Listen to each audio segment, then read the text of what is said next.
오늘 말씀은 바울 사도가 하나님의 은혜를 헛되이 받지 말라 그렇게 강조하고 권면하고 있는 말씀입니다. 이 말씀뿐만 아니라 모든 하나님의 말씀, 신구약 성경은 모든 믿음의 사람들에게 은혜에 대해서 계속해서 말하고 있습니다. 왜 은혜에 대해서 계속 말하는가? 은혜와 은혜 아닌 것, 은혜 받은 사람과 받지 않은 사람 사이에 아무런 차이가 없다면 구태여 은혜를 말할 필요가 없습니다. 은혜를 받아야 한다고 가르치거나 강조할 필요가 없는 거죠. 그러나 은혜를 받은 사람과 받지 않은 사람은 엄청난 차이가 있기 때문에 성경은 은혜를 강조하여 은혜를 받으라고 가르치고 있는 것이고, 이러한 은혜를 받은 바울 사도도 은혜를 헛되이 받지 말라, 은혜 베풀 때 너를 도왔다, 지금은 은혜 받을 만한 때여라고 은혜의 중요성을 강조하고 있는 것입니다. 그 이유는 바울 자신이 풍성한 은혜의 체험을 했고 은혜의 소중함을 너무나도 잘 알고 있기 때문입니다. 그래서 고린도전서 4장 7절에 누가 너를 구별하였느뇨? 내게 있는 것 중에 받지 아니한 것이 무엇이뇨? 내가 받았은즉 어찌하여 받지 않은 것 같이 자랑하느뇨? 그랬습니다. 이러한 바울 사도의 이야기는 일반적인 사람들이, 믿음이 없는 사람이 들을 때는, 은혜를 모르는 사람이 들을 때는 이상한 말이라 생각합니다. 누가 너를 구별하였느냐? 내게 있는 것 중에 받지 않은 것이 무엇이냐? 받았은즉 어찌하여 받지 않은 것 같이 자랑하느냐? 이해가 안 되는 거죠. 왜? 내가 가진 모든 것은 내가 열심히 수고해서, 다른 사람보다 더 열심히 수고해서, 다른 사람보다 더 열심히 수고해서 내가 받았고 내가 가지고 있는 것인데, 내가 받은 것이 내가 한 것이 아니라고 하니 이게 말이 안 된다는 것입니다. 누가 나를 구별한 것이 아니라 내가 스스로 열심히 노력해서 다른 사람들과 구별된 존재가 되었다고 그렇게 생각하고 주장하는데, 너희는 구별한 사람이 누구인가를 가르치고 있으니 이 말을 이해하지 못하는 것입니다. 왜 그렇습니까? 은혜가 무엇인지 모르기 때문입니다. 오늘날 은혜를 모르고 받은 은혜도 잊어버리고 원망과 거역을 일삼으며 그렇게 살아갑니다. 세상 사람들에 대한 이야기 아닙니다. 이것은 믿음의 사람들에 대한 이야기입니다. 그렇게 은혜를 잊어버리고 은혜도 모르고 원망하고 거역하며 살아가니 그들의 삶은 더욱더 힘들고 더욱더 험악해질 수밖에 없습니다. 이런 문제가 나에게 또는 나의 주위에 이러한 일이 생겼을 때에 나는 어떻게 해야 할 것인가? 어떻게 하는 것이 올바른 신앙생활인가?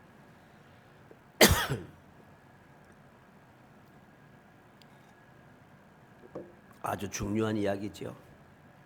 그래서 올바른 신앙생활을 위하여 95번째 헛되이 받지 말라 말씀을 주제로 살펴보려고 합니다.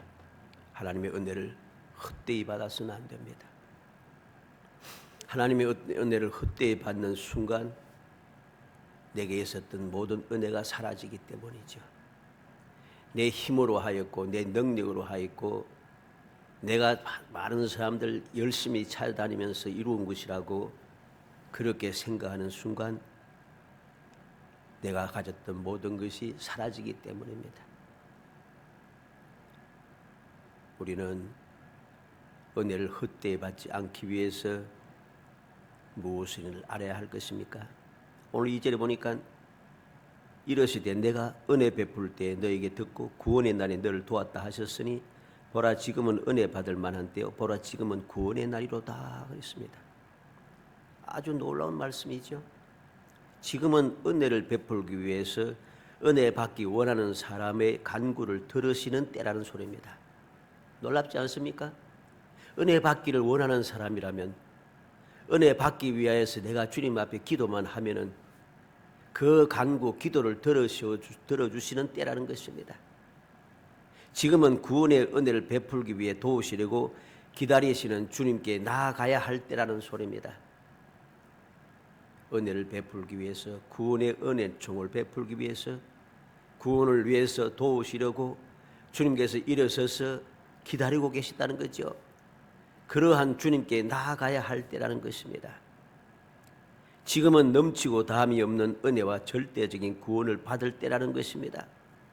내가 비록 연약하고 능력이 부족해도, 내 삶이 괴롭고 궁핍하고 힘들어도, 모든 사람들이 조롱하며 끝장이라고 해도 지금은 바로 은혜를 받고 모든 문제에서 구원을 받을 때라는 것입니다. 바로 그 은혜를 받고 구원을 받기 위해서 내가 할 일이 무엇인가? 은혜 베풀기 위해서 기다리시는 주님, 나의 구원을 돕기 위해서 지금도 서 계시는 주님께 나아오라는 말씀이지요. 일반적으로 사람들은 사업이 잘 되고 물질적으로 부족함이 없을 때, 남보다 높은 위치에 이르게 될 때, 이름이 사회적으로 알려지면 성공했다고 그렇게 생각합니다. 사도 바울도 처음에는 그렇게 생각했습니다. 사도 바울은 길리기아 다소에서 태어나 나면서부터 로마 시민권을 가졌고, 태어난 지 8일 만에 할례를 받은 아브라함의 자손이고, 이스라엘 족속이고, 베냐민 지파요, 히브리인 중에 히브리인이요, 율법으로는 바리새인이요, 헬라 철학에 능통한 사람이었지만은 다메섹 도상에서 예수님을 만난 후에 자기의 자랑하던 모든 것을 배설물로 여기고, 살든지 죽든지 오직 예수님만 자랑하고, 예수님만 전하고, 예수님만 본받고, 예수님만 자랑하며 예수님만을 위해서 살아갔습니다. 오직 예수님만 존귀하게 되기를 소원했고, 그렇게 살았기 때문에 그는 위대한 사도로 성공적인 사람이 되었다는 사실을 우리는 명심해야 됩니다. 바울 사도가 세상적으로 성공하지 못해서 은혜를 헛되이 받지 말라고 이야기하며, 세상 사람들에게 조롱받으며 비웃음을 당하고 핍박을 당하면서 아무것도 없는 존재처럼 유명하지 못한 존재로 살아가는 것을 억지로 자랑스럽게 이야기하고, 억지로 나는 성공했다고 말하는 것이 아니라는 소리입니다. 그는 이전에 모든 사람들이 성공이라고 생각했던 모든 것을 가지고 있었어요. 가지고 있었던 그가 예수님을 만난 뒤부터 내가 성공이라고 생각했던 모든 것들이 아무것도 아님을 알았습니다. 그래서 그는 그 모든 것을 배설물로 여겼다 합니다. 주님을 위해서라면 내 목숨도 내어놓겠다고 그렇게 자랑스럽게 외치고 있습니다. 그래서 그는 위대한 사도가 된 것이죠. 그래서 오늘 말씀에 뭐라 합니까? 8절 끝에 우리는 속이는 자 같으나 참되고, 그런 말로만 성공했다고 말하지 않아요. 실제로 그러하다는 것입니다. 속이는 자 같으나 참되고, 예수님께서도 속이는 자라고 하는 비난을 받았습니다. 누구에게? 대제사장들과 바리새인들에게. 그러나 주님께서 하신 말씀은 거짓된 것이 하나도 없고 다 진리였습니다. 다 참된 말씀이었습니다. 9절에 보면 무명한 자 같으나 유명한 자요 그랬습니다. 무명한 자라는 말은 무시당하는 사람이라는 말입니다. 바울을 대적하는 자들이 바울의 사도직을 부인하고 비방하고, 바울은 11 사도들처럼 생전에 예수님과 함께한 적이 없다고 그렇게 이야기하지만은, 바울 사도는 예수님을 직접 만나 예수님께 직접 사명을 받았습니다. 그래서 사도행전 9장 15절에 보면 내 이름을 이방인과 임금들과 이스라엘 자손들에게 전하기 위하여 택한 나의 그릇이라고 주님께서 친히 말씀하신 것이죠. 무명한 자 같으나 나는 유명한 자라. 왜? 예수님께서 직접 나를 찾아오셨다는 것입니다. 직접 찾아와서 내게 사명을 주셨다는 것입니다. 그리고 죽은 자 같으나 보라 우리가 살아있고, 징계를 받는 자 같으나 죽임을 당하지 아니하고, 근심하는 자 같으나 항상 기뻐한다고 합니다. 그래서 그는 로마서 8장에서 누가 우리를 그리스도의 사랑에서 끊으려? 환난이나 곤고나 핍박이나 기근이나 적신이나 위험이나 칼이라.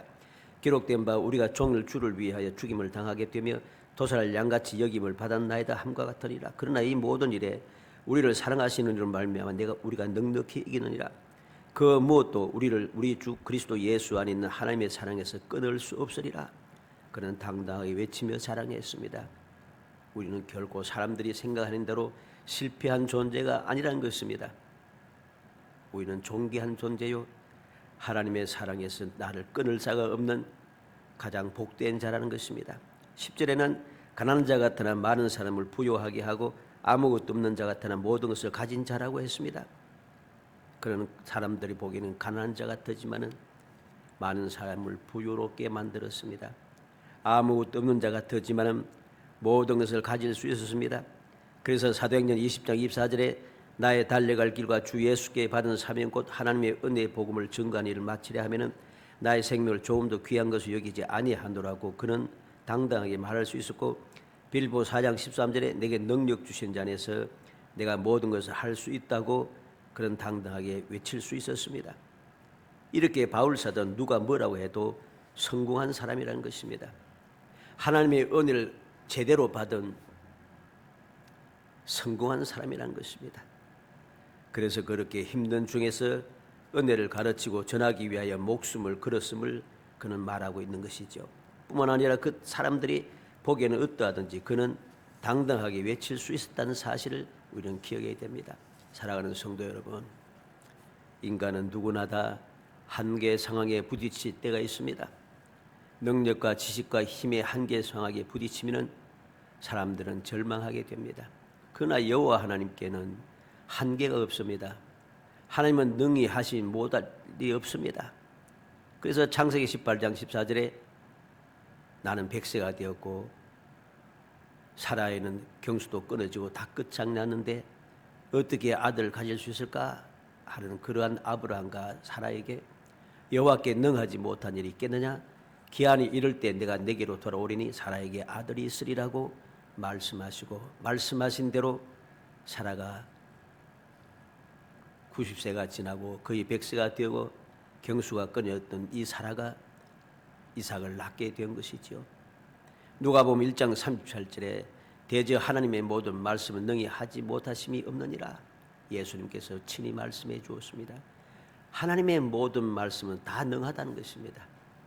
그래서 오늘도 하나님의 능력을 믿고 하나님의 능력의 말씀을 믿는 믿음의 사람들은 한계가 없음을 알기 때문에 오늘도 하나님을 믿고 의지하며 약속의 말씀을 붙잡고 오늘도 끊임없이 기도하며 성공적인 삶을 살아가는 것입니다. 이사야 40장 31절에 오직 여호와를 앙망하는 자는 새 힘을 얻으리니 독수리가 날개치며 올라감 같을 것이요 다른 박질하여도 곤비하지 아니하겠고 걸어가도 피곤하지 아니하리로다. 얼마나 놀라운 일입니까? 여호와를 믿고 의지하는 사람은 새 힘을 자꾸만 공급받습니다.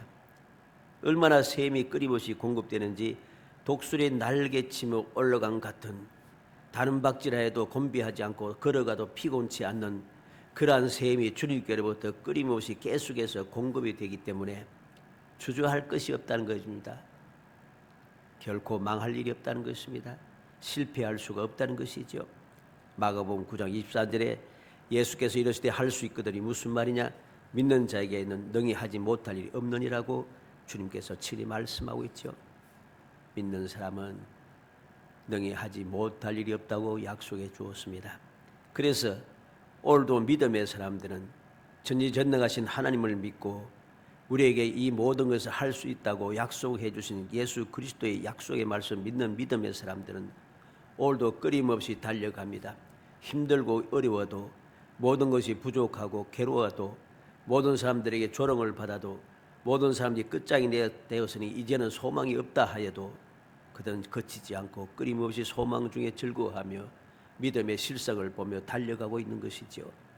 그렇게 달려가는 그 사람들은 왜 그렇게 달려가게 되었습니까? 은혜를 알고 있기 때문입니다. 은혜를 모르면은 결코 이렇게 달려갈 수가 없습니다. 은혜를 알고 있으니 멈출 수가 없는 것이지요. 은혜를 알고 있으니 어디든지 거리낄 것이 없는 것이죠. 은혜를 알고 있으니 결코 마음속에 거리낌이 없습니다. 반드시 이루어질 것을 믿음으로 주저하지 않고 쉬지 않고 끊임없이 달리고 또 달려가게 되는 것이죠. 시편 49편 20절에 존귀하지 않아 깨닫지 못하는 사람을 멸망하는 짐승 같다고 했습니다. 은혜를 받았고서도 은혜 받은 줄 모르는 사람은 멸망하는 짐승과 똑같습니다. 왜 그렇습니까? 은혜를 받아서 하나님의 존귀한 자녀가 되었는데 그 존귀함을 모르고 그렇게 세상 사람들을 따라 살아가니 멸망하는 짐승과 다를 것이 없습니다. 이사야 1장 3절에 소는 그 임자를 알고 나귀는 주인의 구유를 알건만은 이스라엘은 알지 못하고 나의 백성은 깨닫지 못하는도다. 하나님께서 탄식하고 계십니다. 우리는 명심해야 됩니다. 우리는 짐승 같은 그러한 사람이 되어서는 안 되죠. 마태복음 23장 37절에 예루살렘아 예루살렘아 선지자들을 죽이고 내게 파송된 자들 돌로 치는 자여 암탉이 그 새끼를 날개 아래 모음같이 내가 내 자녀를 모으려 한 일이 몇 번이더냐. 그러나 너희가 원하지 아니하였도다. 주님께서 말씀하셨고 요한복음 1장 5절에 빛이 어두움에 빛이 돼 어둠이 깨닫지 못하더라 했습니다. 이 모든 말씀들을 보면 이해가 되지 않는 말씀입니다. 어떻게 그럴 수가 있느냐. 빛이 어두움에 비치는데 왜 어둠이 깨닫지 못하는가. 어두움 속에 조금만 빛만 있어도 누구나 다 빛을 보고 깨달을 수가 있는데 어두움 속에 빛이 비치는데 왜 모르느냐. 말도 안 되는 소리라고 사람들이 그렇게 비웃습니다. 그렇게 조롱합니다. 그렇게 반박합니다. 우리는 알아야 됩니다. 그렇게 조롱하고 반박하는 그 사람들이 지금 어두움에 살고 있으면서도 그걸 모릅니다. 그렇게 힘들고 어려운 가운데 살아가고 있는 유대인들이 예수님께서 오셨음에도 불구하고 그들은 알지 못했어요. 그렇게 사모하며 기다리던 메시아가 지금 그들에게 와서 놀라운 기적을 행하면서 천국의 복음을 전하고 있는데도 불구하고 그들은 그 예수님을 믿지 못하고 오히려 십자가에 못 박으라고 소리 지르고 있다는 것입니다. 어두움에 빛이 비쳐도 어리석은 자는 은혜를 모르는 사람은 전혀 깨닫지 못합니다. 어두움에 빛이 비치는데도 모른다는 소리지요. 왜 그렇습니까? 은혜를 소중히 여기지 않기 때문입니다. 바울 사도는 은혜의 소중함을 알았습니다. 그래서 그는 오늘 본문을 통해서 너희를 권하노니 하나님의 은혜를 헛되이 받지 말라고 권면하는 것입니다. 헛되이라고 하는 말은 비어있다는 말이고 열매 없다는 말이죠. 다시 말해서 헛되이 받으면 풍성한 열매가 가득한 줄 알았는데 열매가 없어서 모든 것이 텅 비어있는 것을 깨닫고 허무하고 허망해하고 낙심하고 절망하게 된다는 그런 말이죠. 왜 그렇습니까? 열매가 없어서 허망해하는가? 왜 열매가 없어 허망해하는가? 충실한 열매가 아닌데 열매인 줄 착각해서 진짜 열매와 바꾸어 버렸고 그것을 뒤늦게 마지막 순간에 깨달았다는 사실입니다. 돌이킬 수 없어요. 나는 충실한 열매라 생각했습니다. 그래서 목숨 걸고 열심히 수단과 방법을 가리지 않고 해왔는데 열매를 많이 거두었다고 생각했는데 이제부터는 모든 것이 가득 차 있으니 먹고 마시고 즐기는 일만 남았다고 생각했는데 가만히 보니까 내가 가진 것은 열매가 아닙니다. 진짜 가졌던 열매와 바꾸어서 나는 아무것도 없는 열매 없는 자, 허망한 텅 비은 존재가 되어버렸다는 것이죠. 이게 아직도 기회가 있으면 좋은데 기회가 없습니다. 이제는 예수님께서 어리석은 부자에 대해서 말씀했죠. 많은 소출이 있어서 내 영혼아 이제 많은 것을 준비해 놓으니 먹고 마시고 즐기자 했습니다. 많은 소출이 있어서 너무나도 많아서 창고도 더 짓고 많이 비축해 놓고 이제는 먹고 마시고 즐기는 일만 남았다. 그렇게 생각했는데 주님 말씀하시는 오늘 밤에 내 영혼을 도로 거두가리니 내가 준비한 것이 네 것이 되겠느냐. 아무것도 없었어요. 그 풍성한 열매가 아니에요. 허망하고 허망한 것입니다. 그리고 절망할 수밖에 없습니다. 왜? 모든 것이 헛된기 때문입니다. 오늘날 많은 사람들이 먹고 살기 바쁜데 우선 공부해야지, 우선 취직해야지, 우선 출세해야지 열심히 그렇게 우선하면서 열심히 해왔지만은 결국은 무엇입니까? 흠망한 것을 가지고 열매인 줄 알고 달려왔는데 열매가 아니더라는 것입니다. 그들은 무엇을 버렸습니까? 진짜 열매를 버렸습니다. 하나님의 자녀의 권세를 버렸고 하나님의 상속자의 자격을 버렸고 천국의 시민권을 버리고 영원한 존귀한 직분을 버리고 그 무엇보다 귀하고 누구도 빼앗을 수 없는 소중한 선물을 버리고 목숨 걸고 수단 방법을 안 가리고 움켜쥐고 있던 것들이 다 허망한 것들 뿐임을 마지막 순간에 깨달아서 돌이킬 수 없으니 그들은 절망할 수밖에 없다는 것입니다. 로마서 8장 16절 17절에 성령의 친히 우리의 영과 더불어 우리가 하나님의 자녀인 것을 증언하시나니 자녀이면 또한 상속자고 하나님의 상속자요 그리스도와 함께 한 상속자니 우리가 그와 함께 영광을 받기 위하여 고난도 함께 받아야 할 것이니라. 우리는 당장 힘들고 어려운 것만 생각하고 이것을 다 고난과 어려움을 다 버리고 조롱도 버리고 우선 다 충만하게 채워난 다음에 그때 가서 믿음을 지키고 열심히 헌신하고 열심히 수고하고 열심히 사명을 감당하겠다라고 생각했지만은 모든 것이 다 헛것입니다. 에베소서 3장 6절에 이는 이방인들이 복음으로 말미암아 그리스도 예수 안에서 함께 상속자가 되고 함께 지체가 되고 함께 약속에 참여하는 자가 됨이라. 이방인들도 복음으로 말미암아 그리스도 예수 안에서 상속자가 되었다고 합니다. 이러한 귀한 은혜를 받았는데 이 놀라운 축복을 받았는데 이것을 내가 스스로 저버렸습니다. 허무할 수밖에 없습니다. 빌보 3장 20절에 그러나 우리의 시민권은 하늘에 있는지라 거기로부터 구원하는 자 곧 주 예수 그리스도를 기다리노니 우리의 시민권은 하늘에 있다 합니다. 계시록 21장 7절에 이기는 자는 이것들을 상속으로 받으리라. 나는 그의 하나님이 되고 그는 내 아들이 되리라. 믿음을 끝까지 지키면서 비록 힘들고 어려워도 고난을 받아도 가장 소중한 것이 무엇인가 깨닫고 그 소중한 열매를 붙잡고 살아가는 사람들은 하나님께로부터 인정을 받고 약속하신 대로 상속을 받게 됩니다. 하나님의 자녀가 되고 하나님께서 친히 그들의 하나님이 되겠다고 마지막 순간에 약속하고 있습니다. 인정해 주고 있습니다. 우선 급한 것부터 하고 나서 나중에라고 하지만 결코 나중은 없다는 사실을 우리는 잊어서는 안 될 것입니다. 마치 바다의 물이 헤아릴 수 없이 많지만은 마실 수 없습니다. 바닷물을 마시면 마실수록 더 목마르고 결국은 죽음에 이르게 됩니다.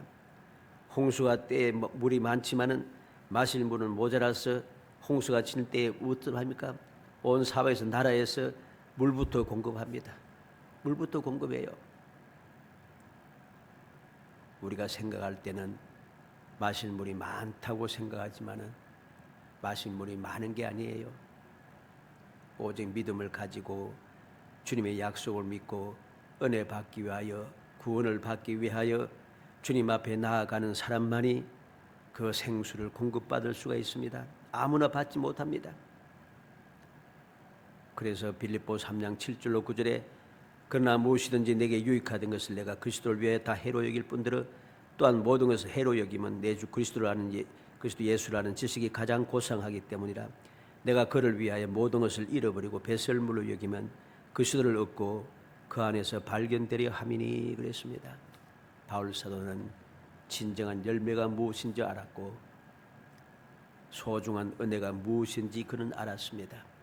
그래서 그 은혜를 소중하게 여기고 그 은혜를 붙잡고 그 은혜를 항상 놓치지 않기 위하여 그들은 목숨 걸었다는 것이죠. 목숨을 걸었습니다. 어리석어서 목숨 건 게 아닙니다. 다른 방법이 없어서 목숨 건 게 아닙니다. 그런 이 길밖에 없기 때문에 이것만이 진실이고 이것만이 참된 열매인 것을 알기 때문에 이 열매만이 절대로 사라지지 않고 빼앗기지 않는 소중한 열매인 것을 알기 때문에 그는 이 열매를 소중하게 여기고 은혜를 헛되이 받지 않으며 목숨 걸고 그 은혜를 지키며 살아갔다는 사실이죠. 사랑하는 성도 여러분, 우리는 오늘 이 바울 사도의 권면을 우리의 마음속에 새겨야겠습니다. 은혜를 헛되이 받아서는 안 됩니다. 지금은 은혜 베풀 때 하나님께서 은혜를 베풀기 위해서 우리가 기도하기를 기다리시고 있습니다. 지금은 구원의 날, 나를 돕기 위하여 주님께서 일어서 계십니다. 그 구원의 은혜를 받기 위하여 지금 우리는 주님 앞으로 나아가야겠습니다. 어떠한 상황, 어떠한 위치, 어떠한 환경, 어떠한 상황이라도 누가 뭐라고 해도 세상이 어떻게 변화도 상관하지 말고 주님의 능력을 믿고 주님의 약속을 믿으며 이제까지 살아오는 동안에 주님께서 말씀하신 대로 나와 함께 하시고 나를 돌보시고 내게 은혜를 베푸셨던 사실을 다시 한번 기억하고 상기하여서 이 믿음을 가지고 끝까지 나아가 은혜를 헛되이 받는 사람이 아니라 은혜를 소중하게 여겨서 소중한 은혜를 영원히 누릴 수 있는 정말 영원히 복된 성도들이 되시기를 주의 이름으로 축복합니다. 은혜 감사합니다. 사랑하여 주셔서 택하여 주시고 택한 저희들로 하여금 은혜를 헛되이 받지 않게 하시고 은혜의 소중함을 깨닫고 은혜를 받아 누리며 은혜 가운데 살기 위하여 목숨 걸고 나아갈 수 있도록 저희들에게 믿음의 선물을 허락하시고 그 믿음을 끝까지 지킬 수 있도록 성령께서 도와주심을 감사합니다. 그 은혜 가운데 살기 위하여 주님께서 끊임없이 기도하여 주심도 감사합니다. 이 놀라운 은혜를 받아사오니 은혜를 잊어버리지 않고 소중하게 여기고 감사 감격하며 열심을 다하여 은혜 가운데 살아가서 영원히 복받는 사람, 영원히 행복한 사람, 영원히 이 놀라운 축복을 후손들에게 이어받게 하는 천대 이르는 놀라운 복을 받게 하는 존귀한 조상들이 될 수 있도록 은총을 베풀어 주옵소서. 예수님의 이름으로 기도합나이다. 아멘.